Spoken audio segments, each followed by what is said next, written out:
Vijay PK சந்திப்பு வந்துட்டு ஒரு பிஸ்னஸ் சந்திப்பு. ஏன்னா பிகே வந்து அரசியலில் வந்து ஒரு பிஸ்னஸாக நடத்தி கொண்டிருக்கிறார். ஒவ்வொரு கட்சிக்கும் ஒப்பீனியன் அண்ட் ஐடியாஸ் எப்படி எலெக்ஷனை நடத்துவது என்று.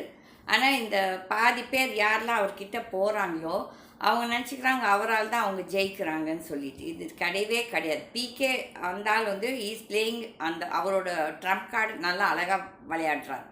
என்னென்னா 2021 வந்து டிஎம்கே நிற்கும் போது அதிமுக மேலே ஃபஸ்ட்டு இன்கம்பன்சி 10 வருஷமாக வந்து மக்கள் வந்து சலிச்சு போயிட்டாங்க. அதுக்கப்புறம் ஜெயலலிதா அவர்களும் இல்லை.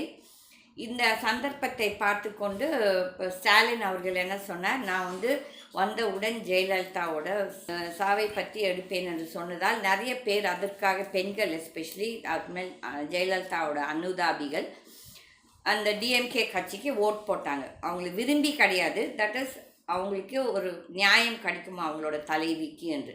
அதே மாதிரி தான் பிகே நோஸ் எப்படி வந்து தன்னுடைய ட்ரம்ப் கார்டை விளையாடணும்னு சொல்லிட்டு. இப்போ விஜய் நிஜமாகவே ஒரு அறிவாளியாக இருந்தால் யார்கிட்டையும் போக வேண்டாம். இப்போ நான்லாம் வந்து ஒரு பிகேவையோ யாரையும் போய் கேட்டு அட்வைஸ் கேட்டு பண்ண மாட்டேன். அவங்களுக்கே தெரியணும் எப்படி மக்கள் மத்தியில் எப்படி நம்ம நடந்துக்கணும், எப்படி இந்த எலெக்ஷன் பண்ணணும்னு சொல்லிட்டு. அதனால இது எப்படி தெரியுமா, இந்த பனை மரத்து கீழே உட்காந்து அந்த பணம் விழுவுறது கதையாட்டு இருக்குது இந்த பிகேக்கு. இப்போ அவருக்கு நேரம் நல்லா இருக்குது.